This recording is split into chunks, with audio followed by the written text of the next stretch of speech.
لله رب العالمين والصلاة والسلام على سيد الأولين والآخرين سيدنا ونبينا مولانا محمد وعلى آله وصحبه أجمعين أما بعد. قال الله تبارك وتعالى في محكم تنزيله: أعوذ بالله من الشيطان الرجيم، بسم الله الرحمن الرحيم. وما آتاكم الرسول فخذوه وما نهاكم عنه فانتهوا. صدق الله مولانا العظيم. محترم حاضرین کرام، السلام علیکم ورحمۃ اللہ۔ اللہ تبارک و تعالیٰ کا یہ فضل و احسان ہے کہ آج جمعۃ المبارک کے موقع پر ہم یہاں پر اللہ کے گھر میں جمع ہیں تاکہ ہم اپنے دین کو سمجھ سکیں اور عمل کر سکیں۔ اللہ تبارک و تعالیٰ ہر زمانے میں کوئی زمانہ ایسا نہیں رکھا جب اللہ تبارک و تعالیٰ نے انسان کی ہدایت کے لیے انسانوں میں سے ہی خاص بندے چن لیے اور ان کو نبوت سے سرفراز کیا۔ اللہ تبارک و تعالیٰ نبوت عطا کرتا ہے، یعنی انسان کو نبی بناتا ہے تاکہ وہ اللہ کے پیغام کو بندوں تک پہنچائے۔ ہر زمانے میں انبیاء آتے رہے، کبھی حضرت شیخ علیہ السلام آئے تو کبھی حضرت نوح علیہ السلام آئے، حضرت ابراہیم علیہ السلام، ادریس علیہ السلام، یعقوب اور یوسف اور اسماعیل اور اسحاق اور لوط اور صالح اور ہود اور موسیٰ اور عیسیٰ اور دیگر انبیاء علی نبینا وعلیہ الصلاۃ والسلام۔ اللہ تبارک و تعالی ہر زمانے میں انبیاء کو بھیجتا گیا اور ان کے پاس اللہ کا پیغام ہوتا اور وہ اللہ کے پیغام کو بندوں تک پہنچاتے، جس کے ذریعے ان کو ہدایت ملتی ہے۔ ہمارے نبی پاک سیدنا محمد الرسول اللہ صلی اللہ علیہ وآلہ وسلم کی تشریف آوری اور آپ کا آنا یہ نبوت کا اختتام تھا، یہ نبوت پر ختم کا مہر لگانا تھا، یعنی حضور صلی اللہ علیہ وآلہ وسلم آخری نبی۔ اب سیدنا محمد الرسول اللہ صلی اللہ علیہ وآلہ وسلم کے بعد کوئی نبی نہیں آئیں گے۔ تو اب سابقہ زمانوں میں ایک ایک وقت میں ایک سے زائد نبی زمین پر موجود رہے۔ حضرت ابراہیم علیہ السلام اور حضرت لوط علیہ السلام کا زمانہ ایک ہے، ایک ہی زمانہ۔ حضرت موسیٰ علیہ السلام اور حضرت ہارون علیہ السلام کا زمانہ ایک ہی تھا۔ حضرت اسماعیل علیہ السلام اور حضرت اسحاق علیہ السلام کا زمانہ ایک ہی تھا۔ تو یہ یعنی بہت سارے اوقات دنیا پہ ایسے بھی آئے کہ ایک ہی وقت میں زمین پر ایک سے زیادہ نبی موجود تھے۔ پھر اس کے علاوہ انبیاء آتے رہتے ہیں، انبیاء علیہ السلام آتے رہتے، انسان کو ہدایت عطا کرتے رہتے۔ لیکن جب حضور صلی اللہ علیہ وآلہ وسلم آئے اور آپ صلی اللہ علیہ وآلہ وسلم اس دنیا سے پردہ فرمائے، اب قیامت تک کوئی اور نبی آنے والے نہیں ہیں، کوئی اور نبی آنے والے قیامت تک نہیں ہیں۔ اب دیکھیے سرکار پردہ فرمائے 1400 سال ہو گئے، لگ بھگ 1400 سال سے زیادہ ہی ہو گئے، اور پتہ نہیں قیامت تک اور کتنے سال گزرنے والے ہیں۔ تو کیا اتنے سارے زمانے تک بغیر نبی کے کوئی اللہ کا نبی نہیں آ رہا؟ کیونکہ سرکار کے بعد تو کوئی نبی آنا نہیں۔ کیا اور انبیاء کی ضرورت نہیں ہے؟ کیا اس چیز کی ضرورت نہیں کہ اللہ تعالیٰ ایک اور نبی کو بھیجے، ایک اور نبی آئے جو ہم کو اللہ سے جوڑے اور اصلاح کرے، تو بتایا گیا کہ نہیں، دیگر انبیاء میں اور آخر الانبیاء خاتم النبیین میں فرق ہے۔ وہ فرق اس طرح سے ہے کہ سابق میں جتنے انبیاء آئے ہیں ان کی شریعت کی حفاظت کی کوئی گارنٹی اللہ تعالیٰ نے نہیں دیا۔ وہ لاتے تو ہدایت ہی تھے، اللہ کے پاس سے ہی لاتے تھے، اور وہ اللہ کا کلام ہی لاتے تھے، اللہ کا کلام لاتے اور بندوں کو ہدایت دیتے، سمجھاتے۔ لیکن نبی کے پردہ فرمانے کے ساتھ، کسی نبی کے انتقال کر جانے کے ساتھ، بعد میں آنے والے لوگ ان کتابوں کو، وہ جو اللہ کے پاس سے آئی ہوئی کتابیں ہیں، وہ جو اللہ کی دی ہوئی شریعتیں ہیں، اس کے اندر بندے اپنے حساب سے چینجز کر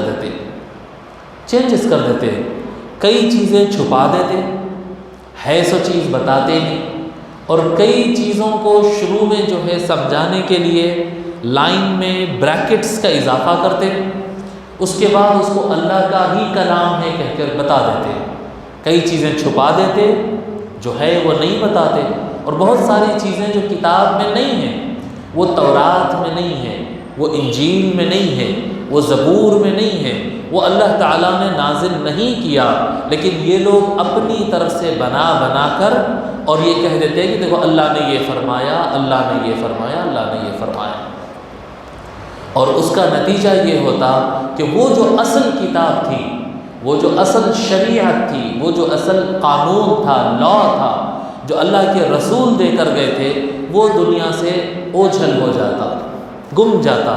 اب کنفیوژن رہتا ہے۔ آج بھی حضرت سیدنا عیسیٰ علیہ السلام جو انجیل لے کر آئے تھے، ان کی کتاب کا نام انجیل تھا، انجیل، بائبل، جو کتاب لے کر آئے تھے، آج بھی وہ کتاب موجود ہے، لیکن ہم کہہ نہیں سکتے کہ اس کے اندر کتنے لائنیں اللہ کی بیان کردہ ہے اور کتنے لائنیں بعد والے اپنی طرف سے بڑھا دیے، یہ ہم نہیں بول سکتے۔ اسی طرح سے تورات کا مسئلہ ہے، اسی طرح سے زبور کا مسئلہ ہے۔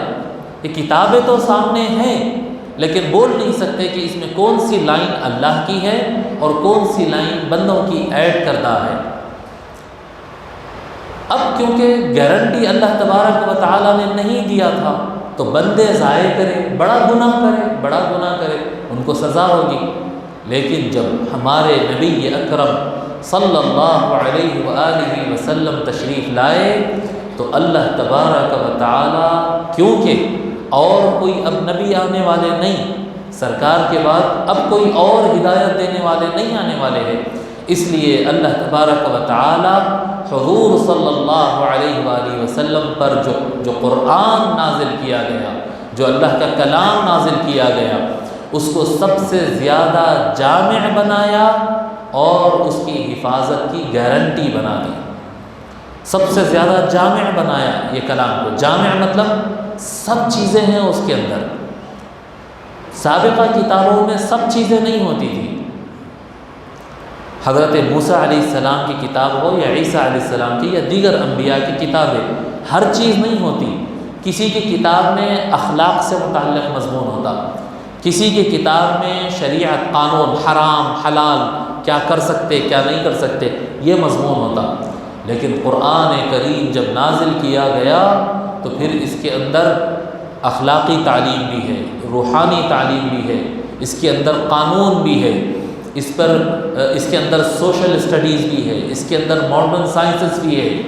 آپ کیا بولتے ہیں، chemistry, physics, geography, biology, geology, جو نالج کی آپ بات کریں گے، کیا چاند سورج کی گردش اور کیا عدالتوں میں چلنے والا لا، کیا سائنس اور کیا باٹنی، یہ کیا انسان کے اندر کی تخلیق، کیا جنگلوں کی تخلیق، کیا سمندروں کی تخلیق، ہر شے کا علم اس کتاب کے اندر موجود ہے۔ اللہ تبارک و تعالی فرمایا وَمَا مِن رَطْبٍ وَلَا يَابِسٍ إِلَّا فِي كِتَابٍ مُبِينٍ، کوئی تر چیز نہ کوئی خشک چیز، اس جہاں میں بنی ہوئی تمام چیزوں کا علم، اس کی نالج فی کتاب مبین، قرآن کریم میں موجود ہے۔ تو یہ کتاب کو جامع بنا دیا۔ یعنی ایسا ہوتا نا کہ بھئی دینی تعلیم حاصل کرنے والا قرآن پڑھے تو فائدہ ہوتا. نہیں، صرف ایسا نہیں ہے. سائنس پڑھنے والا قرآن پڑھے تو اس کو سائنس میں فائدہ ہوتا.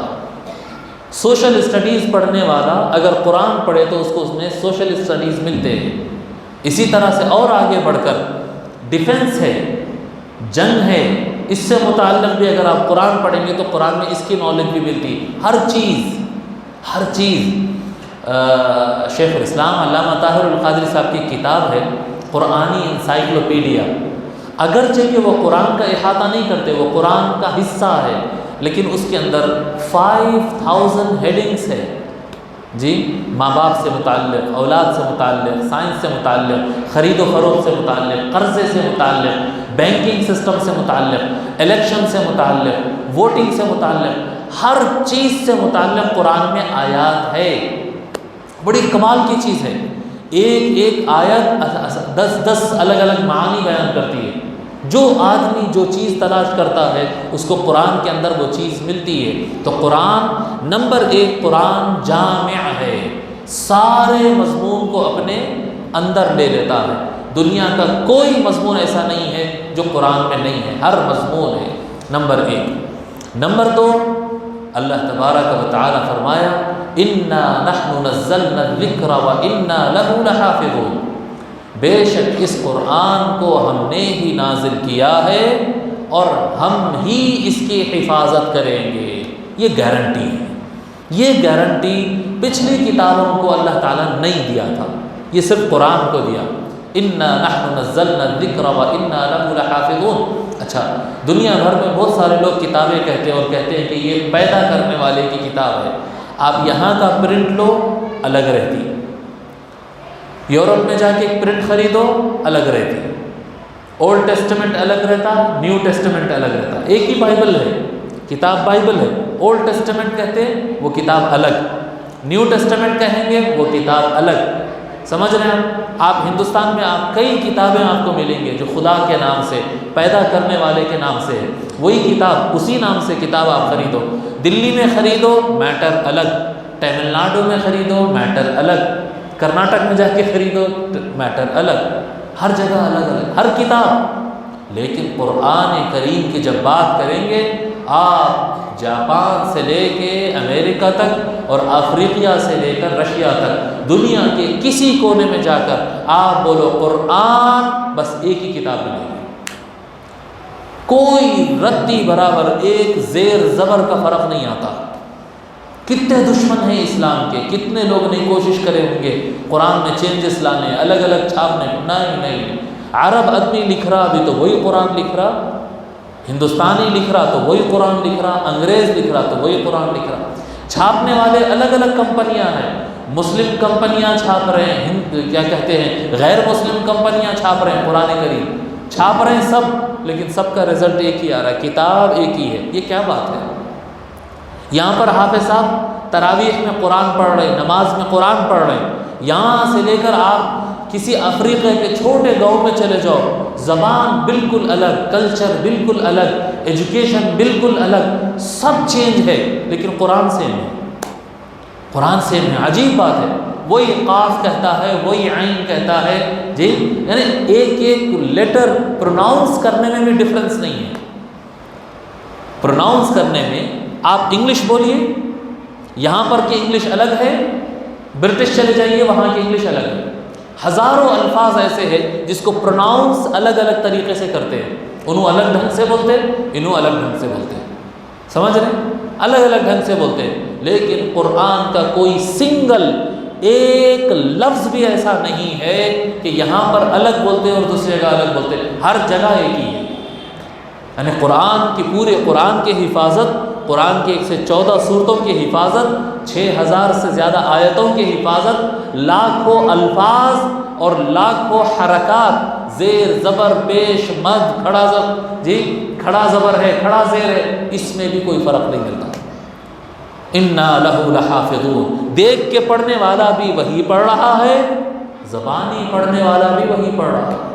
ہر جگہ ایک ہی ہے. کیا ہے یہ صاحب؟ یہ اللہ کی گارنٹی ہے. یہ بندوں کی طاقت میں نہیں ہے. یہ بندوں کی طاقت نہیں ہے. آپ ایک میٹر لیجئے، کوئی ایک میٹر زبانی یاد کر لیجئے اس کو، 1 پیج کا، 2 پیج کا، 10 پیج کا، 20 پیج کا میٹر کتنا یاد کریں گے؟ قرآن کریم میں آپ دیکھیے ہر پارے تقریباً 20 صفحے ہے، 600-700 صفحے، 15 لائن کے قرآن لیے تو 600-700 صفحے ہوتے ہیں، 13 لائن کے قرآن لے لیے تو 900 پیجز ہوتے ہیں۔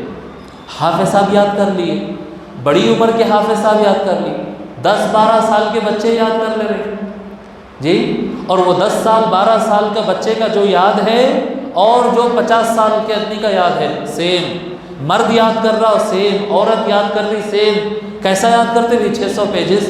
میرے کو دنیا کی کوئی اور کتاب بتاؤ جو 500-600 پیجز کی ہو اور ورڈ ٹو ورڈ کسی نے یاد کیا ہے، کوئی کتاب کا نام بتاؤ۔ مسلمان یاد کرا سو، غیر مسلم یاد کرا سو، کوئی بھی نہیں یاد کر سکتا۔ ایک ہی کتاب ہے جس کا نام ہے قرآن ہے، اس کو سمجھنے والے سمجھ کے یاد کر رہے ہیں، جس کو سمجھ میں نہیں آیا بغیر سمجھے کہ پوری کتاب یاد کرے ہوئے۔ کیسی عجیب بات ہے، ایک لفظ سمجھ میں نہیں آ رہا لیکن پورے 600 پیجز صحیح پڑھ رہے ہیں۔ یہ کیا ہے؟ یہ انا نحن نزلنا الذکر وانا لہ لحافظون، بے شک قرآن کو ہم نے ہی نازل کیا اور ہم ہی اس کی حفاظت کریں گے۔ کتابوں میں حفاظت کیا، بندوں کے سینوں کے اندر حفاظت کیا۔ اب یہ جو قرآن ہے، یہ قرآن آخری کتاب ہے، اللہ کے پاس سے اس کے بعد کوئی کتاب نہیں ہے۔ پہلے آئے تھے لیکن اب آئندہ کوئی کتاب نہیں آنے والی ہے، کوئی کتاب اب آگے نہیں آئے گی۔ جو کچھ دین ہے، جو کچھ ایمان ہے، جو کچھ آپ کو ملنا ہے، اسی قرآن کریم سے ملنا ہے۔ تو یہ قرآن کریم سمجھنا ہے، یہ قرآن کریم پڑھنا ہے، اس پر عمل کرنا ہے۔ مولا رب کریم ہم یہ قرآن سمجھنا چاہتے ہیں، کیسا سمجھے یہ قرآن؟ اللہ تبارک و تعالی فرماتا ہے وَأَنزَلْنَا إِلَيْكَ الذِّكْرَ لِتُبَيِّنَ لِلنَّاسِ مَا نُزِّلَ إِلَيْهِمْ۔ اللہ تعالیٰ فرماتا ہے اے محبوب یہ کتاب ہم آپ پر نازل کیے، میرے پہ نہیں آئی قرآن، آپ پہ نہیں آئی قرآن بھی اللہ تعالیٰ جب ہم سب کی ہدایت کے لیے کتاب بھیجا تو ہم سب پہ نازل کر دینا تھا۔ فرمایا نہیں، کتاب ہدایت سب کو ملے گی لیکن نازل صرف دل مصطفیٰ پہ کیا ہے، سرکار صلی اللہ علیہ وآلہ وسلم کے سینے مبارک پہ کیا ہے۔ کیوں؟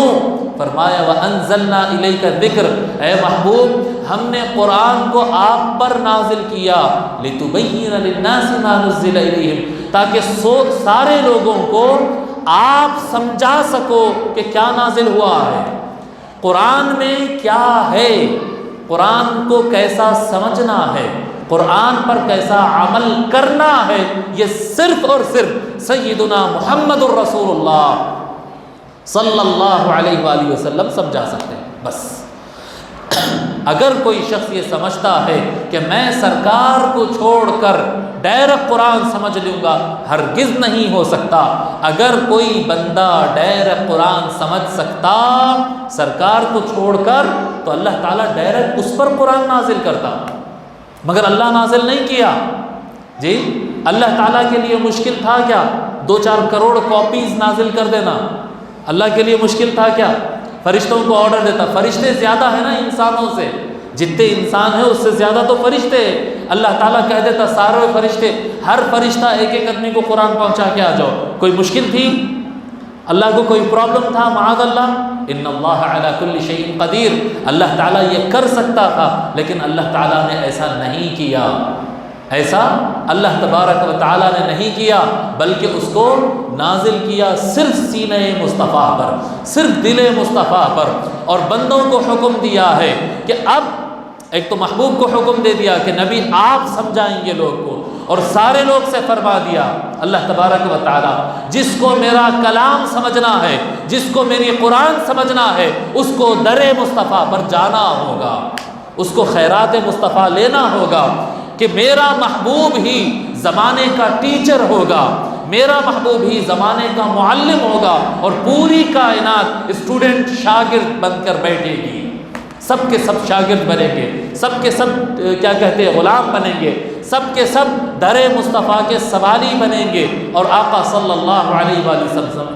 سمجھاتے جائیں گے۔ اللہ تبارک و تعالی قرآن کریم سے متعلق فرماتے ہیں وہ کلام، اللہ کا کلام اصل میں آسان نہیں، مگر اللہ تبارک و تعالیٰ نے فرمایا فَإِنَّمَا يَسَّرْنَاهُ بِلِسَانِكَ، اللہ تبارک و تعالیٰ فرماتا ہے اے محبوب آپ کی زبان مبارک کے ذریعے ہم نے اس قرآن کو ایزی بنا دیا۔ یہ قرآن ایزی نہیں تھا، یہ قرآن ایزی نہیں تھا۔ آپ کہیں کیسا ایزی نہیں تھا بھائی، آپ کو کیسا معلوم ایزی نہیں تھا؟ نمبر ایک، اللہ تعالیٰ فرما رہا ہے کہ ہم نے ایزی کیا، یعنی اس سے پہلے ایزی نہیں تھا، آسان نہیں تھا، رائٹ؟ اور دوسری بات کیا ہے؟ سورہ حشر میں اللہ تعالیٰ فرماتا ہے لو انزلنا هذا القرآن على جبل لرأيته خاشعا متصدعا من خشية اللہ۔ اللہ تعالیٰ فرماتا ہے اگر یہ قرآن کو ہم کسی پہاڑ پہ بھی نازل کر دیتے تو دیکھتے تم کہ پہاڑ بھی پھٹ جاتے، پہاڑ بھی برداشت نہیں کر سکتا قرآن کو، پہاڑ برداشت نہیں کر سکتا قرآن کو۔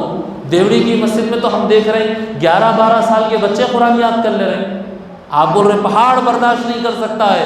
ہاں اگر ڈائریکٹ قرآن نازل ہو تو یہ زمین پر کوئی چیز ایسی نہیں ہے جو قرآن کو سنبھال سکے سوائے سینہ مصطفیٰ، سوائے دل مصطفیٰ، کہ اللہ تبارک و تعالیٰ نے دل مصطفیٰ پر قرآن نازل کیا اور مصطفیٰ نے اس قرآن کو اپنی زبان سے پڑھا۔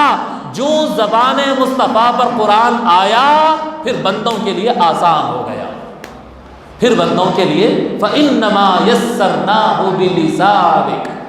آقا صلی اللہ علیہ وآلہ وسلم کی حیات مبارکہ، حضور اکرم صلی اللہ علیہ وآلہ وسلم کا فرمانا، حضور صلی اللہ علیہ وآلہ وسلم کا چلنا، سرکار کا بیٹھنا، سرکار کا بات کرنا، سرکار کا کھانا، سرکار کا پینا، آپ سرکار کی زندگی دیکھتے جاؤ، قرآن پر عمل کیسا کرنا، قرآن کو کیسا سمجھنا آپ کو زندگی مصطفیٰ سے معلوم ہوتا ہے۔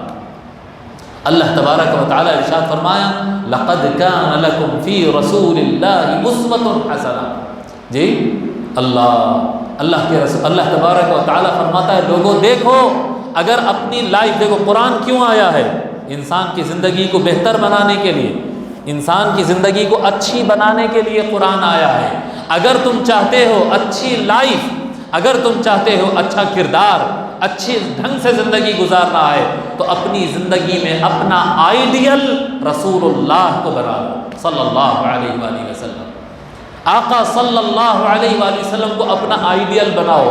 وہ کتنا سوتے تھے، کیسا سوتے تھے، وہ کتنا کھاتے تھے، کیسا کھاتے تھے، ان کا بات کرنے کا طریقہ کیا تھا، ان کا اپنی بیویوں کے ساتھ بیہیویئر کیا تھا، بچوں کے ساتھ بیہیویئر کیا تھا، مارکیٹ میں جاتے تو لین دین خرید و فروخت کس طرح سے کرتے تھے، لون کیسا لیتے تھے، لون کیسا پے کرتے تھے، دوسروں کو لون کس طرح سے عطا کرتے تھے، جنگ میں جاتے تو ان کا طریقہ کیا ہوتا، نکاح میں کیا طریقہ ہوتا، طلاق میں کیا ہوتا، مہمان اگر گھر میں آئے تو ان کا طریقہ کیا ہوتا، اگر وہ کسی کے گھر مہمان گئے تو اس سرکار کا طریقہ کیا ہوتا۔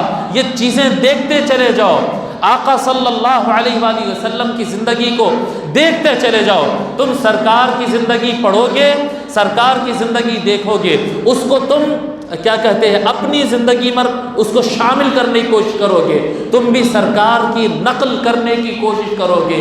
جب تم سرکار کے نقل کرو گے، سرکار جیسا کرتے گئے وہ اسی طرح سنتوں پر عمل کرتے چلے جاؤ گے، تمہاری لائف قرآن کے مطابق ہو جائے گی۔ کیونکہ ام المؤمنین سیدتنا عائشہ صدیقہ رضی اللہ تعالی عنہا سے صحابی پوچھتے ہیں یا رسول، اے ام المؤمنین، اے ام المؤمنین آپ بتائیں رسول اکرم صلی اللہ علیہ وآلہ وسلم کے اخلاق کیسے تھے، ان کا اٹھنا بیٹھنا چلنا بیہیویئر بات کرنے کا انداز، ہر چیز سرکار کی ادائیں کیسی تھی۔ آقا ام المؤمنین عائشہ رضی اللہ عنہا فرماتی ہے کان خلقہ القرآن، ام المؤمنین عائشہ رضی اللہ عنہا فرماتی ہے سرکار کی زندگی کی ہر ادا قرآن ہی قرآن تھی۔ قرآن پر عمل کس طرح سے کیا جاتا ہے، قرآن میں آرڈر ہے بھوکے کو کھانا کھلاؤ، کھلانے کا طریقہ کیا ہے آپ کو سرکار کی زندگی سے ملے گا، زندگی سے ملے گا۔ قرآن میں وراثت کے مسائل ہے، وہ اس کو امپلیمنٹ کیسا کرتے؟ سنت مصطفیٰ سے۔ اس لیے اللہ تبارک و تعالی قرآن کریم میں ہی بیان فرما دیا، وما آتاکم الرسول فخذوہ وما نہاکم عنہ فانتہوا، اے لوگو نبی جو تم کو عطا کرے، جو سکھائے، اسے لے لو، اپنا لو، وما نہاکم عنہ فانتہوا، اور جس چیز سے میرا محبوب تم کو منع کر دے بس رک جاؤ۔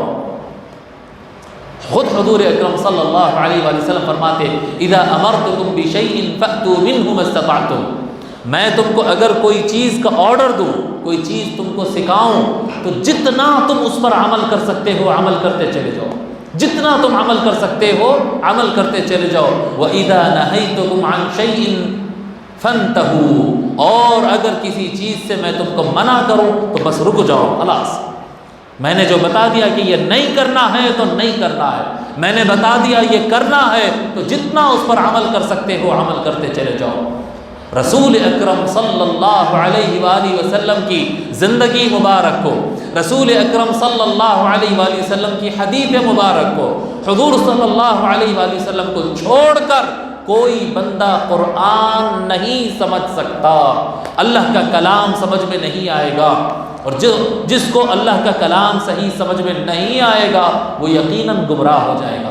اگر صحیح راہ پہ چلنا ہے، اس دنیا میں اپنی زندگی اچھی بنانا ہے اور آخرت میں بھی اللہ تبارک و تعالیٰ کو راضی کرنا ہے، تو تم کو قرآن سمجھنا ہوگا اور قرآن پر عمل کرنا ہوگا، اور قرآن کی سمجھ ذات مصطفیٰ کے علاوہ کسی اور سے نہیں ملتی ہے، ذات مصطفیٰ کے علاوہ کسی اور سے قرآن کی سمجھ حاصل نہیں ہو سکتی ہے۔ اس لیے حضور اکرم صلی اللہ علیہ وآلہ وسلم کے احادیث شریفہ پڑھنے کا اہتمام کرنا، سرکار کی سیرت پڑھنا، سرکار کی زندگی پڑھنا، کیسا کرتے تھے، سرکار کے واقعات سننا، یاد کرنا۔ جی آج کے زمانے میں انسان اپنا بہت زیادہ ٹائم ویسٹ کر رہا ہے، آج کے زمانے میں یعنی لوگ جس سے پوچھو مصروف ہوں، فری ٹائم نہیں ہے، خالی نہیں ہے، لیکن افسوس کی بات ہے وہی آدمی اپنے موبائل اور اپنے لیپ ٹاپ اور اپنے ٹیب کو لے کر، آئی پیڈ کو لے کر گھنٹوں ویسٹ کر رہا ہے۔ ہم کو اندازہ نہیں ہے ہمارا ٹائم کیسا خراب ہو رہا ہے، کس طرح سے ویسٹ ہو رہا ہے۔ یہ سوشل میڈیا آپ ایک ہی آدمی واٹس ایپ پہ بھی ہے اور فیس بک پر بھی ہے اور یوٹیوب پر بھی ہے اور ٹویٹر پر بھی ہے اور فلاں پر بھی، انسٹاگرام پر بھی ہے اور اسنیپ چیٹ پر بھی ہے، اس پہ بھی ہے، اس پہ بھی ہے، خبریں دیکھ رہے ہو۔ میرے بھائی آپ کی زندگی ضائع ہو رہی ہے، آپ کے اپنے رشتہ دار کی، آپ کے اپنے قریبی لوگ کی آپ کو خیریت نہیں معلوم ہے، لیکن آپ کو کینیڈا میں کیا ہوا معلوم ہے، آپ کو جاپان میں کیا ہو رہا ہے معلوم ہے، آپ کو لندن میں کیا ہوا معلوم ہے۔ کیا کریں گے یہ خبروں کو لے کر؟ کیا کریں گے یہ غیر ضروری خبریں؟ آپ بولیں گے نہیں میں کوئی گندی چیز نہیں دیکھ رہا ہوں، نہیں صرف گندی کی بات نہیں ہے، جو چیز اچھی دیکھ رہے ہیں کیا وہ بھی آپ کی کام کی ہے؟ حضور اکرم صلی اللہ علیہ وآلہ وسلم ارشاد فرمائے، من حسن اسلام المرء ترکہ ما لا یعنی، آدمی کا اسلام اسی وقت سلامت رہتا ہے جب ایک طریقہ بنا لے کہ جو چیز میرے کام کی نہیں ہے میں اس پر ٹائم اسپینڈ نہیں کروں گا۔ یہ ایک اصول ہے، دیکھو سرکار کی یہ اصول ہے، جو چیز آپ کی لائف میں کام کی نہیں ہے، جی وہاں کیا ہوا، ان کیا کرا، اس کی دولت کتنی، اس کا شادی ہو گئی، اس کا طلاق ہو گیا، ان کار خرید لیا، ان یہ کر دیا، ان یہ کر دیا۔ اللہ سگے کزنز کی طبیعت پوچھنے کا وقت نہیں ہے، پھپھو خالہ سے اپنی خیریت پوچھنے کا ٹائم نہیں ہے، رشتہ داروں سے ملاقات کے لیے ٹائم نہیں ہے، سوشل میڈیا پہ 5-5 ہزار 10-10 ہزار دوست بنا لے کے بیٹھے ہوئے، کیا کام کے ہے یہ؟